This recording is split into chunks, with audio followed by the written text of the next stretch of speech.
మహాపరిశుద్ధుడును మన ప్రభు అయిన యేసుక్రీస్తు ప్రశస్తమైన గణనామానికి మహిమ కలుగును గాక.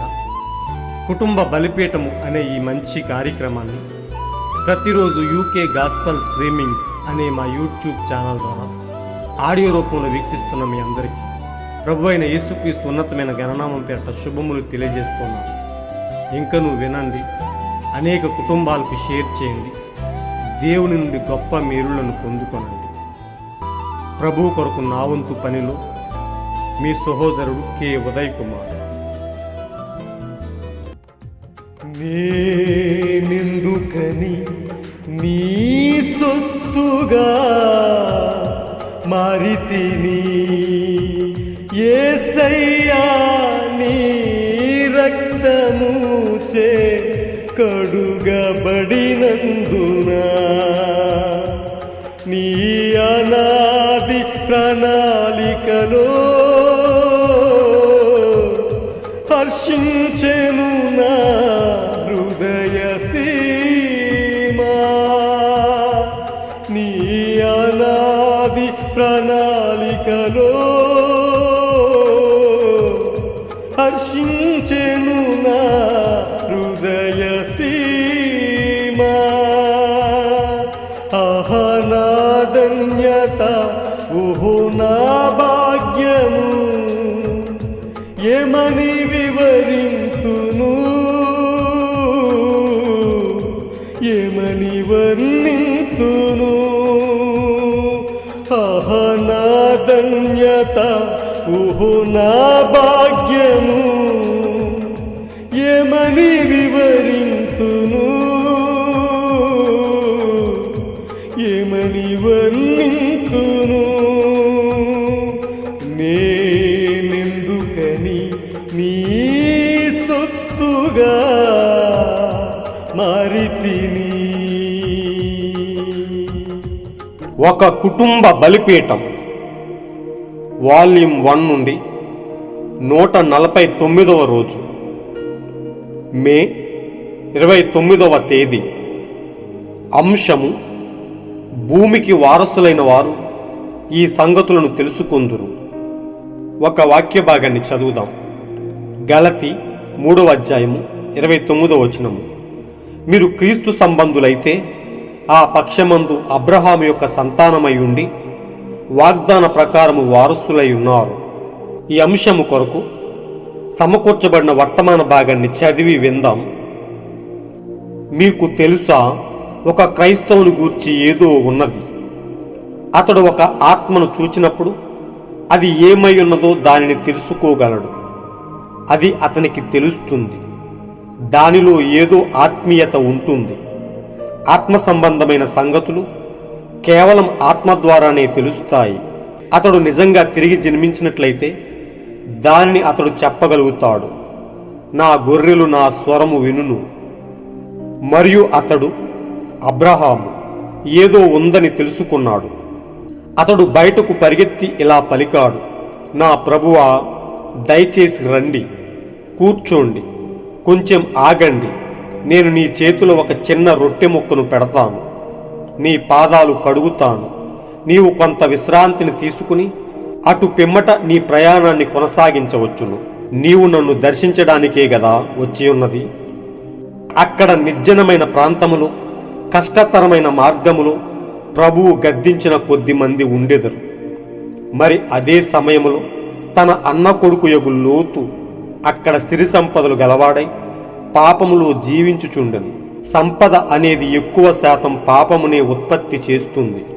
ఇప్పుడు అబ్రహాము వారిని తీసుకుని వచ్చాడు. అతడు కొద్దిగా నీరు తీసుకుని వారి పాదములను కడిగాడు. తరువాత అతడు దూడల దగ్గరికి పరిగెత్తుకుని పోయి మందలలో ఒక లావైన క్రొవ్విన దూడను తీసుకుని దాన్ని చంపి దానిని సిద్ధము చేయమని పనివాడికి అప్పగించాడు. అలాగే అతడు, సారా, నీవు పిండిని తీసుకుని కలిపించుము అని చెప్పాడు. కొంచెం పిండిని తీసుకుని త్వరగా దానిని కలిపించుము అని చెప్పాను. పొయ్యి మీద ఇక్కడే వీటిని త్వరగా కొన్ని రొట్టెలు చేయండి. అలాగే వారు ఆవు నుండి పాలు పిండి కొద్ది పాలను తీసుకుని తెచ్చారు. మరియు దానిని చిలికి కొంత వెన్నను కూడా తీసుకొచ్చారు. ఆపై వారు వెళ్ళి దూడను చంపి కొంత మాంసాన్ని తీసుకుని దానిని వేయించి సిద్ధము చేశారు. వెన్న, పాలు, మొక్కజొన్న రొట్టె మొదలగు వాటిని తెచ్చారు. వారు వేడి రొట్టెల మీద పోయడానికి కొద్దిగా వెన్నను తెచ్చారు. ఓహో, అది నిజంగా చాలా బాగుంది. మరియు వారు దానిపై అంతా పూసారు.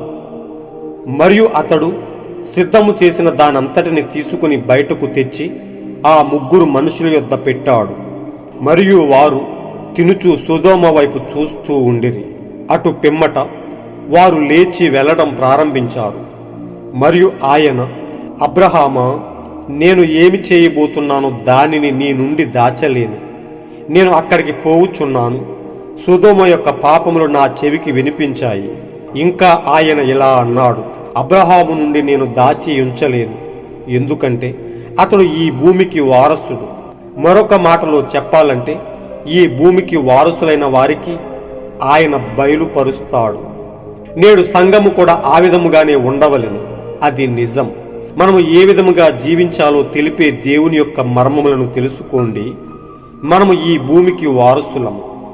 నిజం, ఆయన వాటిని మీకు బయలుపరుచును. మీ నుండి ఏమీ దాచడు. అందుకోసమే మనము ఈ సంగతులు నెరవేరడం చూస్తున్నాము. ఈ లోకం అంటుంది, ఆహా, అది ఒక పిచ్చివాళ్ల గుంపు. హో, సరేలే, వారిని ఏదైనా అననివ్వండి. భూమికి వారసులైన వారు ఈ సంగతులను తెలుసుకుంటారు. వారు దేవుని పిల్లలుగా పిలువబడతారు. దీనులైన వారు ధన్యులు. వారు భూమిని వారసత్వంగా స్వతంత్రించుకుందురు. ఆయన తన మర్మములను వారికి తెలియజేస్తాడు. వాటిని ఆయన వారికి బయలుపరుస్తాడు. ఈ లోక కార్యములను విడిచిపెట్టి వారు ఏమి చేయాలో, ఎలా జీవించాలో వారికి చూపిస్తాడు.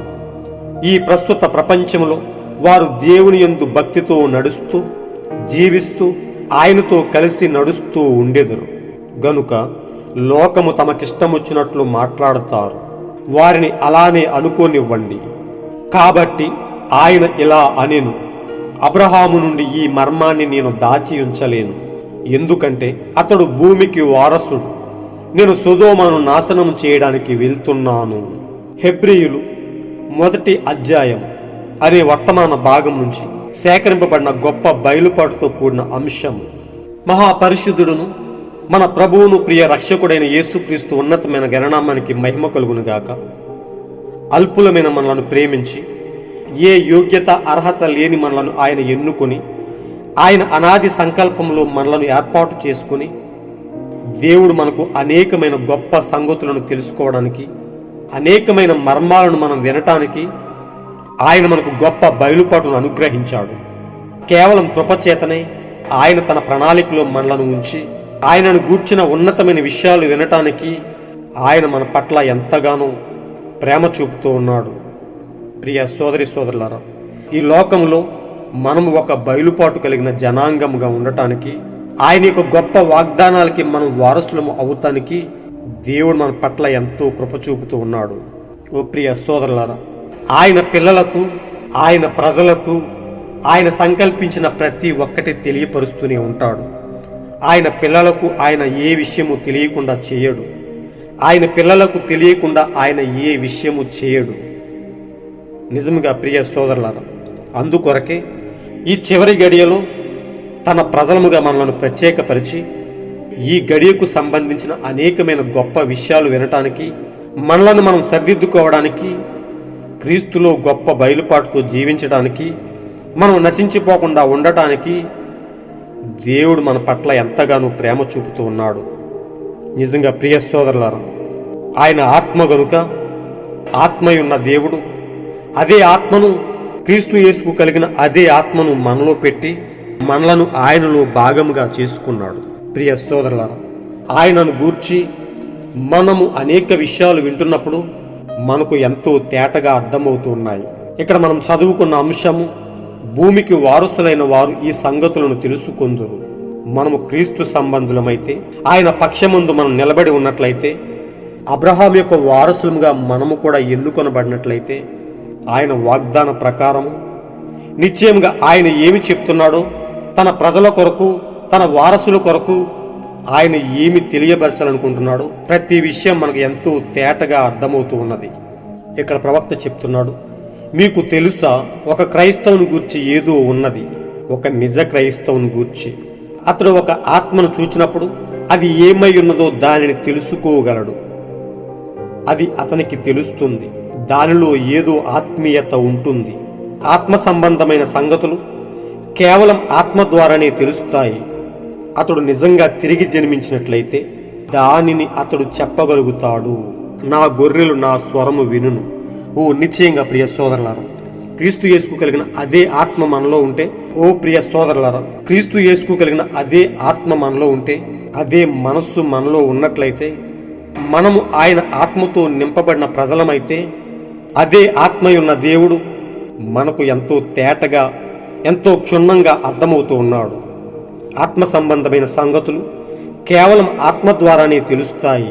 క్రైస్తవులందరికీ కాదు గాని ఎవరైతే నిజముగా క్రీస్తులో జన్మిస్తారో, ఎవరైతే నూతన సృష్టిగా క్రీస్తులో మార్చబడతారో వారందరూ ఆయన రాజ్యముగా, తన గొర్రెలుగా, ఆయన స్వరమును వినే గొర్రెలుగా మనం ఉన్నాము. ఆయన పలుకులు, ఆయన మాట్లాడే ప్రతి మాట మనకు అర్థమవుతూ ఉన్నది. నా గొర్రెలు నా స్వరము వినును అనే వాక్య ప్రకారం ఒక కాపరి యొక్క స్వరము ఆ గొర్రెలకు ఎంతో తేటగా అర్థమవుతుంది. మన ప్రధాన కాపరి తన సొంత గొర్రెలను పిలుస్తున్నప్పుడు ఎంతో తేటగా అర్థమవుతున్నట్టుగా మనం చూస్తూ ఉన్నాం. ఓ నిశ్చయంగా ప్రియ సోదరులారా, మనం అందరం ఆయన గొర్రెలమై ఉన్నాము. ఆయన మేపు గొర్రెలమై ఉన్నాము. ఆయనే మనకు ప్రధాన కాపరిగా ఉన్నాడు. ఆయనే మనకు మంచి కాపరిగా ఉన్నాడు. పచ్చిక గల చోట్ల మనలను మేపుతూ మన దప్పికను తీర్చే గొప్ప ప్రధాన కాపరిగా ఆయన ఉన్నాడు. నిజంగా ఆయన ఏం మాట్లాడుతున్నాడో మనకు ఎంతో బాగా అర్థమవుతూ ఉన్నది. ఇక్కడ ఇవ్వబడిన అంశాన్ని మనం క్లుప్తంగా తెలుసుకుని ముందుకు వెళ్దాం. ఈ అంశంలో ప్రవక్త గారు అబ్రహాం గురించి, అలాగే లోతును గురించి మాట్లాడుతూ వచ్చినట్టుగా మనం చూస్తున్నాం. అబ్రహాము గొప్ప బయలుపాటు కలిగిన వ్యక్తిగా, అనేకమైన దేవుని వాగ్దానాలని కలిగి ఉన్న వ్యక్తిగా, దేవునికి పూర్తిగా లోబడిన వ్యక్తిగా, ఆయన విశ్వాసానికి మూల పురుషుడిగా, విశ్వాసంపై ఆధారపడి అనేక విషయాలను గెలుచుకున్నవాడుగా మనకు ఎంతో మాదిరికరంగా ఉన్నాడు. అంతేకాదు గాని క్రీస్తు ద్వారా మనమందరం అబ్రహాము సంతానముగా పిలువబడుతూ ఉన్నాము. అబ్రహాము గొప్ప బయలుపాటు కలిగి ఎల్లప్పుడూ దేవునికి పూర్తిగా లోబడిన వ్యక్తి. అయితే లోతును మనం గమనించినట్లయితే ఇక్కడ చెప్తున్నాడు, తన అన్న కొడుకు యొగు లోతు అక్కడ సిరి సంపదలు గలవాడై పాపములో జీవించుచుండెను. సంపద అనేది ఎక్కువ శాతం పాపముని ఉత్పత్తి చేస్తుంది. ప్రియ సోదరులారా, లోతు బయలుపాటు లేనివాడిగా, ఒక అవిశ్వాసిగా, లోక సంబంధమైన వ్యక్తిగా, లోకాన్ని తనలో నింపుకొని దేవునికి అవిధేయుడిగా, పాపములో సుఖముగా జీవిస్తున్న వ్యక్తిగా మనకు కనిపిస్తున్నాడు. అయితే దేవుడు అతడికి ఏమాత్రం అర్థం అవ్వలేదు. కానీ గొప్ప బయలుపాటు కలిగిన అబ్రహాముకు ఆయన ఎంతో తేటగా అర్థమైనట్టుగా మనం చూస్తూ ఉన్నాం. అందుకే ఆయన అన్నాడు, నా ప్రభువా దయచేసి రండి, కూర్చోండి అనే మాటను ఆయన వాడగలిగాడు. అక్కడ బహువచనం ఆయన వాడలేదు, కానీ కేవలం ఆయన ప్రభువును గుర్తించి గొప్ప బయలుపాటుతో మాట్లాడినట్టుగా మనం చూస్తూ ఉన్నాం. అయితే లోతు ఏమన్నాడు, నా ప్రభువులారా అని పిలిచినట్టుగా మనం చూస్తూ ఉన్నాం. ఇక్కడ మనం గమనించినట్లయితే లోతు ఈ మత శాఖలతో కూడిన సంఘ శాఖలకు సాదృశ్యంగా ఉన్నాడు. బయలుపాటు లేనివాడిగా, లోకముతో స్నేహం చేస్తూ, లోక కార్యకలాపాల్లో మగ్గిపోతూ క్రీస్తును తనలో నింపుకొని వ్యక్తిగా మనం కనిపిస్తున్నాడు. లోతు సంఘ శాఖలకు సాదృశ్యముగా, ఈ లోకానికి సాదృశ్యముగా ఉన్నట్టు మనం చూస్తూ ఉన్నాం. అయితే అబ్రహాము దేవుని ఎన్నుకున్న ప్రజలకు ఆయన రక్త సంబంధులైన వారసత్వానికి సాదృశ్యంగా ఉన్నట్టుగా మనం చూస్తూ ఉన్నాం. ఓ ప్రియ సోదరులారా, మనమందరము క్రీస్తు ద్వారా, క్రీస్తు రక్తంలో కడగబడిన వారమై మన బంధువుడు విమోచకుడు ద్వారా అబ్రహాము సంతానముగా పిలువబడుతూ ఉన్నాము. మనము కూడా ఆయన వారసత్వానికి అర్హతను పొందుకున్నట్టుగా మనం చూస్తూ ఉన్నాం. ఓ ప్రియ సోదరులారా, ఒకసారి ఇక్కడ చూద్దాం. అబ్రహామును దేవుడు 2 దూతలతో వెంట పెట్టుకుని వచ్చి అబ్రహామును దర్శించినట్టుగా మనం చూస్తూ ఉన్నాం. ఆయన వచ్చిన పని ఏమిటో మనం ఎంతో తేటగా అర్థం చేసుకోగలుగుతున్నాం. ఆనాడు సొదొమ గొమొర్రాల యొక్క పరిస్థితి, అక్కడ పాపం బహు విచ్చలవిడై దేవుని దృష్టికి వెళ్ళినప్పుడు నిశ్చయంగా దేవుడే ఆ పాపాన్ని చూసి దాన్ని నశింపచేయడానికి దిగి వచ్చినట్టుగా మనం చూస్తూ ఉన్నాం. అయితే ప్రవక్త అంటున్నాడు, దేవుడు తన ప్రజలకు తెలియకుండా, ఆయన సంకల్పించిన ప్రజలకు తెలియకుండా ఏమీ చేయడని, తన ప్రజలకు ఆ విషయాన్ని తెలియబరిచిన తర్వాతే ఆయన ఏదైనా చేయడానికి పూనుకుంటాడని మనకు ఎంతో బాగా అర్థమవుతుంది. ఆయన హెచ్చరించకుండా ఏది చేయడు ప్రియ సోదరులారా. ఆయన సంకల్పించిన ప్రతి ఒక్కటి ఆయన ప్రవక్తలకు, ఆయన సేవకులకు, ఆయన బిడ్డలకు ముందుగా తెలియపరుస్తాడని ఎంతో క్లియర్గా మనం అర్థం చేసుకోగలుగుతున్నాం ప్రియ సోదరులారా. ఆ వచ్చిన 3 మనుషులకు అబ్రహాము ఎంతో మంచి ఆతిథ్యమిచ్చి వారిని ఎంతో గౌరవిస్తూ వారిని ఎంతో ఆదరించినట్టుగా మనం చూస్తూ ఉన్నాం. మంచి వంటకాలను తయారు చేసి వారిని తృప్తిపరిచినట్టుగా మనం చూస్తూ ఉన్నాం. వారు తినుచు సొదొమ వైపు చూస్తూ ఉండిరి. అటు పిమ్మట వారు లేచి వెళ్ళడం ప్రారంభించారు.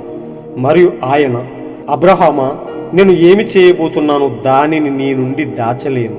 నేను అక్కడికి పోవుచున్నాను. సొదొమ యొక్క పాపములు నా చెవికి వినిపించాయి. ఇంకా ఆయన ఇలా అన్నాడు, అబ్రహాము నుండి నేను దాచి ఉంచలేను, ఎందుకంటే అతడు ఈ భూమికి వారసుడు. మరొక మాటలో చెప్పాలంటే ఈ భూమికి వారసులైన వారికి ఆయన బయలుపరుస్తాడు. ఓ ప్రియ సోదరులారా, మనమందరం అబ్రహాము ద్వారా, విశ్వాసము ద్వారా, క్రీస్తును విశ్వసించుట ద్వారా మనము కూడా ఈ భూమికి వారసులమై ఉన్నాము. నేడు సంఘము కూడా ఆ విధముగానే ఉండవలెను. అది నిజం. మనం ఏ విధముగా జీవించాలో తెలిపే దేవుని యొక్క గొప్ప మర్మములను తెలుసుకోండి. మనము ఈ భూమికి వారసులము, నిజం. ఆయన వాటిని మీకు బయలుపరుచును, మీ నుండి ఏమీ దాచడు. అందుకోసమే మనం ఈ సంగతులు నెరవేరడం చూస్తున్నాము ప్రియ సోదరులరా. నిశ్చయంగా దేవుడు ప్రతి మర్మాన్ని, రహస్యమైన ప్రతి మర్మాన్ని, దాచి ఉంచబడిన ప్రతి వాక్య భాగాన్ని ఈ కాలంలో తన ప్రజలుగా ప్రత్యేకించబడిన మన కొరకు ఆయన తన ప్రవక్తను పంపి ఎంతో క్షుణ్ణంగా తెలియపరిచినట్టుగా మనం చూస్తూ ఉన్నాం ప్రియ సోదరులారా. ఈ లోకము అంధకారంలోకి నెట్టివేయబడి సమయం ఆసన్నమైంది. ఆ మిక్కటమైన వేండ్రముతో నియమింపబడిన ఆ భయంకరమైన మహాదినం కొరకు ఎదురు చూస్తూ ఉన్నాయి. వారికి ఎంత మాత్రం బయలుపాటు లేకుండా వారు నశించిపోవడానికి సిద్ధమవుతూ ఉన్నారు. వారందరూ లోతుకు సాదృశ్యంగా ఉన్నట్టుగా మనం చూస్తూ ఉన్నాం ప్రియ సోదరులారా. మనము అనేకమైన విషయాలు వినటానికి, మనం ఎంతో ప్రత్యక్షతతో ఆయన కొరకు జీవించడానికి దేవుడు మనలను, ఈ భూమికి వారసులమైన మన కొరకు దేవుడు అనేకమైన గొప్ప సంగతులను మనకు తెలియబరుస్తూ ఉన్నాడు. అనేక సంగతులు నెరవేరడం మనం చూస్తూ ఉన్నాము. ఈ లోకం అంటుంది, ఆహా, అది ఒక పిచ్చివాళ్ల గుంపు. నిశ్చయంగా అనేక మందికి క్రీస్తు కొరకు యథార్థంగా బ్రతుకుతున్న వారు పిచ్చివాళ్లగాను, ఎర్రివాళ్లగాను, హాస్యాస్పదంగాను కనిపిస్తూ ఉన్నారు. ఎల్లప్పుడూ ఈ లోక వైఖరి అదే విధముగా ఉన్నట్టుగా మనం చూస్తూ ఉన్నాం. క్రీస్తునే వారు ఎంతో అపనిందల పాలు చేస్తూ, క్రీస్తు మీదే అనేకమైన నిందలు మోపుతూ, క్రీస్తును కూడా వారు హాస్యాస్పదం చేసినట్టుగా మనం చూస్తూ ఉన్నాం. అదే మార్గంలో వెళ్తున్న మనలను కూడా, క్రీస్తు అడుగుజాడల్లో యథార్థముగా వెళ్తున్న మనలను కూడా ఈ లోకం పిచ్చివాళ్లుగానే చూస్తుంది. ప్రవక్త అంటున్నాడు, సరేలే, వారిని ఏదైనా అననివ్వండి. భూమికి వారసులైన మీరు ఈ సంగతులను తెలుసుకుంటారు. మీరు దేవుని పిల్లలుగా పిలువబడతారు. దీనులైన వారు ధన్యులు, వారు భూమిని వారసత్వంగా స్వతంత్రించుకొందురు. ఆయన తన మర్మములను వారికి తెలియజేస్తాడు, వాటిని ఆయన వారికి బయలుపరుస్తాడు. ఈ లోక కార్యములను విడిచిపెట్టి వారు ఏమి చేయాలో, ఎలా జీవించాలో వారికి చూపిస్తాడు. ప్రియ సోదరులారా, మీరు విన్నారు కదా, దేవుడు మన పట్ల ఎంత కృప చూపుతున్నాడో.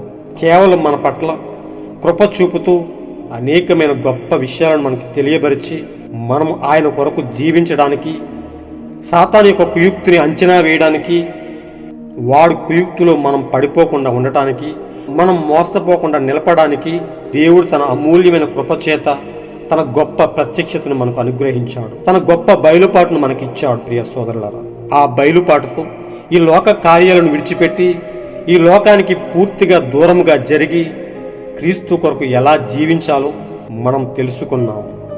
మనం ఆ ఎత్తబాటులోకి వెళ్ళాలంటే ఎలాంటి వాక్యంతో మనము జీవించాలో మనకు అర్థమయ్యింది. అయితే లోతు లాంటి స్వభావం కలిగిన ఈ లోకంలో అనేక సంఘశాఖలకు ఆ సంగతులు అర్థం కావట్లేదు. ఆ బయలుపాటు వారికి ఇవ్వబడలేదు. వారు ఒక రోజున పరిశుద్ధుల యొక్క పాదాల కింద ధూళిలా ఉండబోతున్నారు.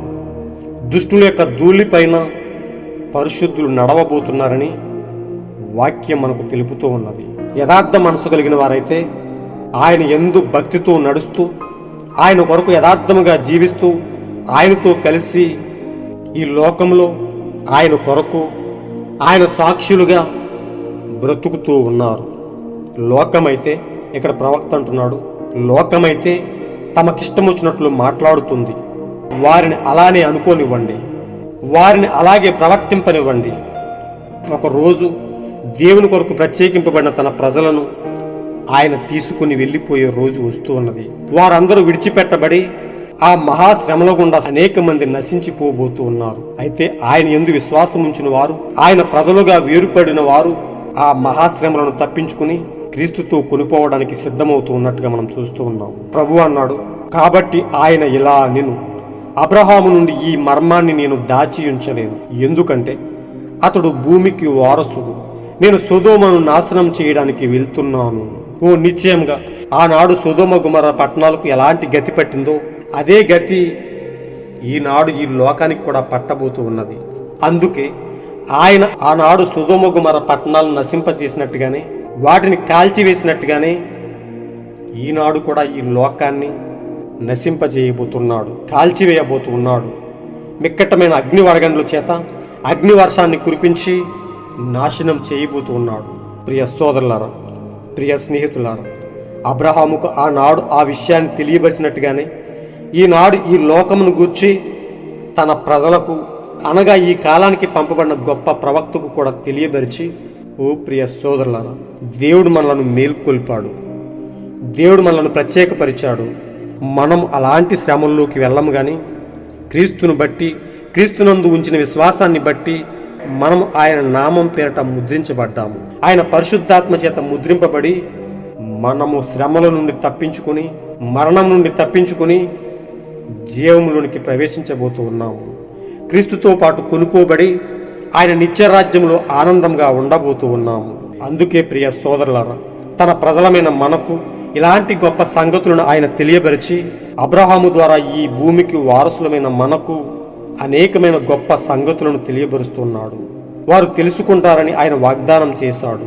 మనం క్రీస్తు సంబంధులమై ఆయన పక్షాన ఎల్లప్పుడూ నిలిచిన వారమై, వాక్యముతో ఎల్లప్పుడూ నిలబడి అబ్రహాము యొక్క సంతానముగా మనం తీర్చిదిద్దబడి, క్రీస్తు మనకు చేసిన వాగ్దానం ప్రకారము ఆయన రక్త సంబంధులమై మనము ఆయనతో యుగయుగాలు ఆయనలో భాగమై ఆయనతో జీవించబోతూ ఉన్నాము. ఓ ప్రియ సోదరులారా, అలాంటి గొప్ప బయలుపాటును మనకిచ్చి ఈ లోకము నుండి మనలను ప్రత్యేకపరిచి మనలను ఆయనలో నిలుపుకున్న విధానాన్ని బట్టి మనకు ఆయన తెలియజేస్తున్న అనేక మర్మమైన సంగతులను గూర్చి, ఆయన మనకు కలిగించిన గొప్ప ప్రత్యక్షతను గురించి, ఆ గొప్ప బయలుపాటును గురించి, ఈ గడికు పంపబడిన గొప్ప ప్రవక్త గురించి, గొప్ప వాక్యం గురించి మనం ఎల్లప్పుడూ క్రీస్తుకు విధేయులమై క్రీస్తు అడుగుజాడల్లో నడుస్తూ క్రీస్తు వైపే చూద్దాం. క్రీస్తు యొక్క పరిశుద్ధాత్మ చేత ముద్రింపబడి ఎత్తబాటు వరకు స్థిరముగా ఉందాం. ఒకరోజు ఆయనతో మనం కొనుపోబడి ఆయన నిత్యరాజ్యంలో యుగయుగాలు ఆయనతో ఆనందంగా జీవిందాం.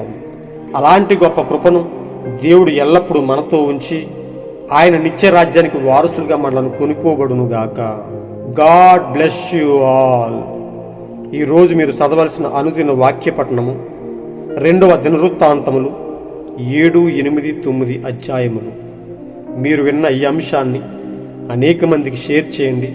అనేక మందికి ఈ గడియకు పంపిన గొప్ప వర్తమానాన్ని పరిచయం చేసి రాబోయే ఆ భయంకరమైన ఉగ్రత నుండి తప్పించండి. క్రీస్తుతో కొనుపోబడటానికి క్రీస్తులో గొప్ప విశ్వాసాన్ని కలిగించి క్రీస్తు యొక్క ఆ మహిమకరమైన రాజ్యానికి వారసులుగా తీర్చిదిద్దండి. దేవుడు మిమ్మలను బహుగా దీవించునుగాక. దేవుని నిత్యమైన కృప, ఆయన శాంతి సమాధానములు మీ కుటుంబాలపై ఎల్లప్పుడూ నిండుగా ఉండి మిమ్మలను ఆశీర్వదించునుగాక. షాలోమ్.